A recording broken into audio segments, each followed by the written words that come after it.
Well, welcome back to Good Morning Arizona. Time now is 9:14, and this is a great topic. Summer is here, and it can be a really competitive time for job seekers. So is your resume ready?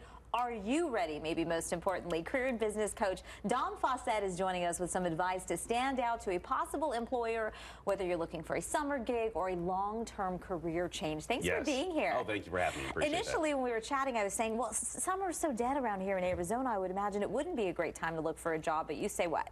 It's a wonderful time to look for a job because a lot of people think that it's a bad time to look for a job, or we get the summer blues. We get lazy, we're a little bit more lax, vacation-minded. So a lot of your competition has mentally removed themselves. So when you show up with a fresh face and a fresh resume, you are becoming the obvious choice. Nice. So quickly, I want to mention kids maybe getting out of high school for the summer, maybe making a transition to college. What advice would you give them if they're looking for a job, whether it's to make as much money as they can before going to school again or to build up the resume a bit?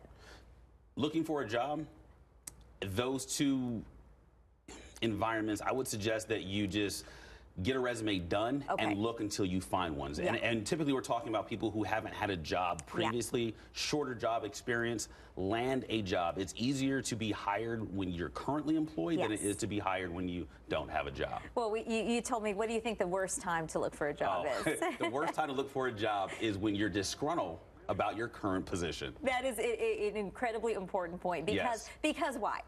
Because you come off with a little bit of desperation. You're a little bit negative in your interview, and you may not think that you are, but it just oozes out of your pores. And of course, too, then you might be running out of time when you can really get a good referral from your current employer, right? Yes. If you're disgruntled at any point in time at your current employer, you're never going to get a referral. Let's just call it what it is. Okay. So say you are looking. Give me some resume advice. Go to a professional. Your college buddy, your attorney friend, your doctor friend, they are not professional resume writers. Go to pay for a resume to be written. Because there's an algorithm that companies use when they're searching for candidates, and you don't know what that algorithm is. You don't know what words need to be used. A professional resume writer knows what words need to be listed in your resume, and it just makes it easier for you. So is one resume right for every position, or are you hoping that you can have somebody craft a few different versions of it? If you're going to a professional resume writer, you typically want to go with 3 to 4 examples of the type of job that you want. So when they create the resume for you, you get as much leverage from it as possible. And is everything digital now? I mean, you used to hear so many things about, okay, it's important, what quality of paper, what color, what font, doing a tinted colored paper to stand out in the stack. Is there even such a thing as a paper stack of resumes on somebody's desk? You know what? Call me old school. Everything is digital. As a phrase I use, I'd rather have it and not need it than need it and not have it. When you show up to the interview, have 2 copies of your resume and cover letter. Yes. Is there something that you see people do that you scratch their head, that you think, how can you be out in the working world and yet you still don't have this basic skill when you're in an interview? Speaking.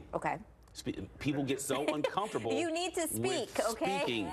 They show up and they talk about all the things they can't do, as opposed to owning who they are and staying in their lane and mentioning everything that they're awesome at. What's your superpower? Talk about that. It's okay to do it at that point in time. That's the time to brag. Yes, totally. Humble brag, or less humble, more brag. Exactly. Less humble, more brag. Dom, thank you so much. How do people get a hold of you? They can find me at thinkreactlead.com, or obviously social media, Dom Faussette. And you want to talk like him to land the job. Javier, I hope you were listening.